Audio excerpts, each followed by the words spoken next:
Do you really know who Jesus is? Some say that he was just a good teacher. Others say that he was a prophet. But what did Jesus say about himself? Who did he believe he was? More than any other title, he says that he is the Son of Man. More than 80 times in the Gospels he says this. So what exactly does the Son of Man mean? And why is it important that Jesus called himself this? First, we have to understand who Jesus was talking to. It was primarily a Jewish audience who had based their entire beliefs off the Old Testament scriptures on which they had set their hopes. Then Jesus arrives on the scene and starts saying things like he is the fulfillment of all the Old Testament scriptures. Obviously, this is a big claim. But then they realize he's making even bigger claims. In John 8:58, he claims that he is pre-existent to the earliest prophet they believed in, and says he shares God's divine name, making himself out to be God. On the other hand, sometimes people would claim that he is the Messiah, and Jesus would affirm this, but the Jews had an understanding of only a human Messiah, and Jesus believed he was much more than a human, so his preferred title was the Son of Man. Using the scriptures, let's see just exactly what Jesus meant by this. First, as the name suggests, it means to be human or son of a human.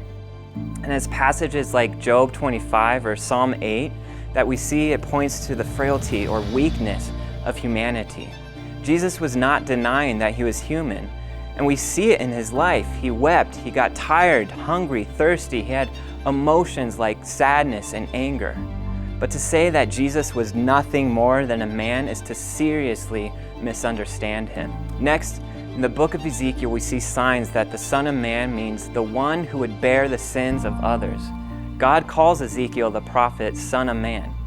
And part of his prophetic mission was to symbolically bear the sins of Israel.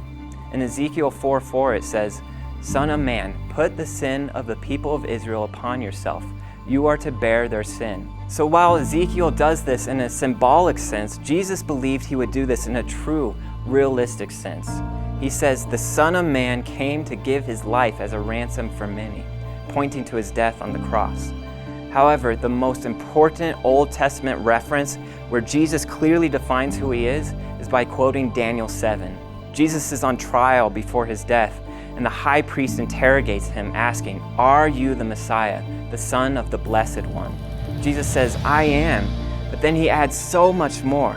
He says, "And you will see the Son of Man sitting at the right hand of power and coming with the clouds of heaven."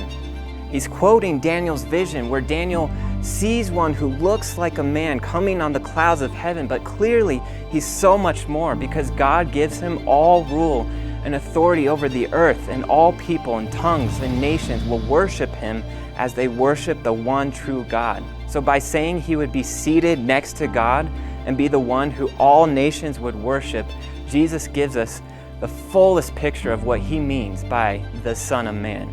He means that he shares complete equality, complete authority with God as one who is both man and God, or God in the flesh. Making no mistake what they just heard, the priests cry out blasphemy and try to condemn him to death. By doing so, they would fulfill the prophecy that the Son of Man would take the place of sinners and die on their behalf. So, with these passages in mind, who did Jesus believe he was? He believed he was the Son of Man, not just claiming he was a man, as some people believed him to be, and not just claiming he was God, as some tried to condemn him of blasphemy. No, using the scriptures and fulfilling the prophecy that he would be a sacrifice for all, we realize that the whole time Jesus was claiming to be fully man and fully God. This is in fact who Jesus is, 100% man, 100% God, found in the one person of Jesus Christ. And it is because he is the God-man that he would be the only one who could redeem man back to God.